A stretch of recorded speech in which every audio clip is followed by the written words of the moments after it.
Okay, nuclear is available, nuclear is abundant, nuclear is cheap. The problem with nuclear is it's not safe. Okay, mind you, still in the world, it has the lowest casualty rate per kilowatt hour produced. But the phobia is there, and there's a good reason for it. And especially, nuclear is not clean. It's a very dirty process, especially after Fukushima. So what are you saying here? Okay, fine. Salim, oil is out of the question, renewables are not yet ready, nuclear, put it to the trash. What do? We are doomed, right? No, not so fast. We do have a solution. And the funny part is that solution was developed in the 60s and was put in the drawer for weird reasons. That technology is nuclear, is a new type of nuclear energy. When we want any kind of production of energy, we need a heat source. That heat source needs to be out of fuel, coal, or anything else.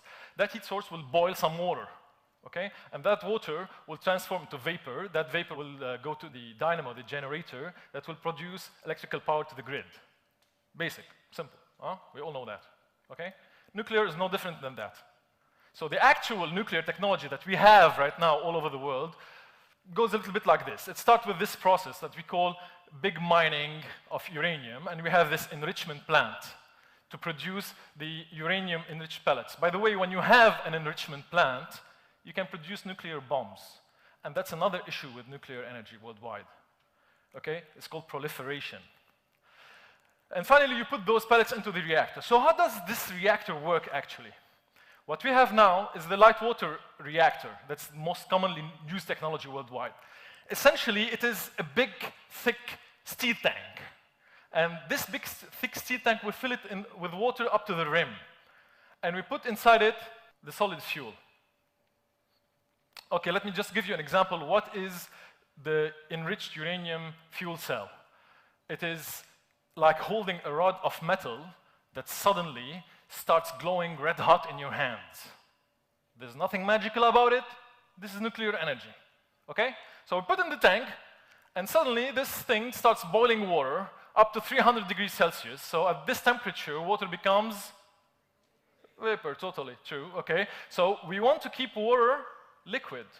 For this reason, we put it under high pressure, something around 153 atmosphere. So here's the trivial question.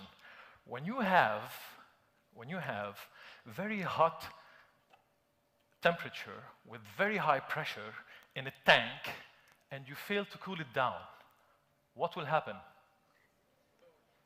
Boom! Exactly that. So this is exactly what happened at Fukushima, a little bit, well, give or take. So that's why we add to this reactor core, we add some redundant cooling systems, and we build over it some huge construction, a concrete confinement chamber. All this just to keep it from going off. Okay, these are the reactors that we have right now in the world. So this is the guy. This is Alvin Weinberg. This is the guy who invented the light water reactor. Okay, we should hang him. No, not really. In the 60s, this guy came up with an idea, a crazy idea. He said, what if we can do something with nuclear that makes it safe, clean, abundant, cheap, okay? You must be saying, I have been smoking something, right? Well, he did it. He actually did it.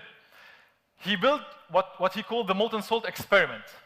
The molten salt reactor, the idea in the molten salt reactor was basically to replace the whole mix of solid fuel and water with something we call salts. They are solid at normal temperature, and at the high temperature, they become liquid.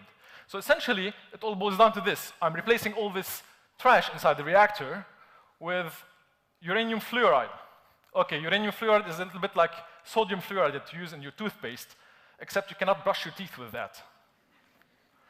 Okay, so here it is. We have something that is liquid at high temperature. It doesn't need any pressure. So here goes the pressure chamber. Cute. And since it doesn't need any cooling system, here goes the cooling system. And finally, of course, we don't need a confinement chamber.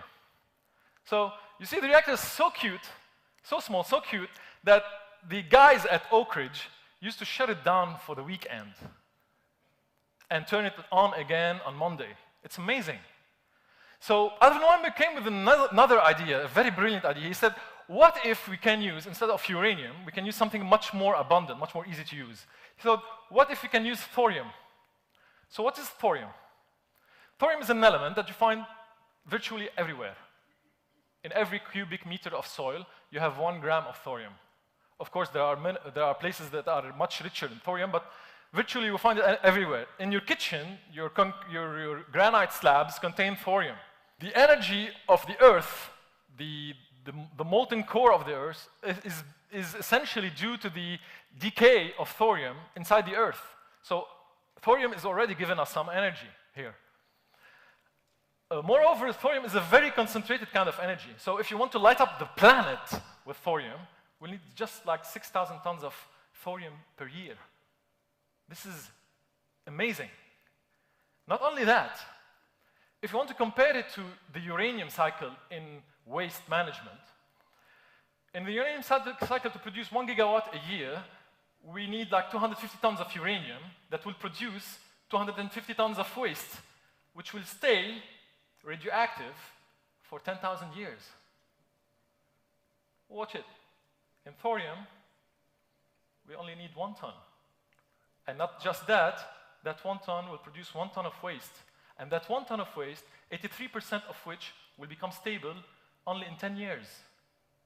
Amazing. That's not all about thorium. Thorium is also beautiful because it's very cheap.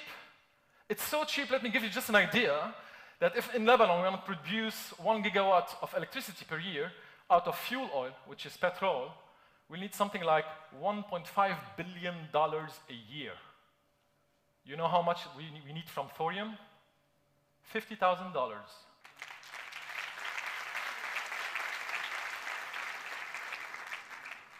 So here we go, and thorium is very abundant. We find it everywhere. The estimated reserves worldwide are for 1,000 years.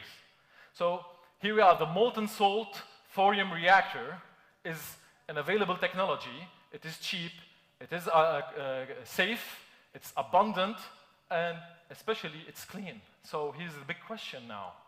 Okay, why don't we find molten salt thorium reactor everywhere on the planet, right? Okay, the reason is, when Alvin Weinberg presented his final version of the reactor, his funding stopped for no scientific reason whatsoever. The reasons were the US Army at that time was not interested into funding a reactor that does not produce nuclear weapons. On the other hand, the nuclear industry in the United States was locked down in the old technology. So shifting to a new one would cost them a lot. And finally, politicians. Well, you know politicians, okay? They are mostly interested in votes. So the program died. But that's not the end of the story. Because right now, all over the world, there are people, physicists, and grassroots movements, mostly, namely, Kirk Sorensen, who rediscovered the idea back in 2008, and John Kuch in his Thorium Alliance. They are pushing forward all over the world to build that reactor. Because they believe, as I do believe, that this reactor can save the world. So next time you have a discussion with your family, your friends, and especially with your policymakers, don't forget that we have a fourth option that can save the world. Thank you.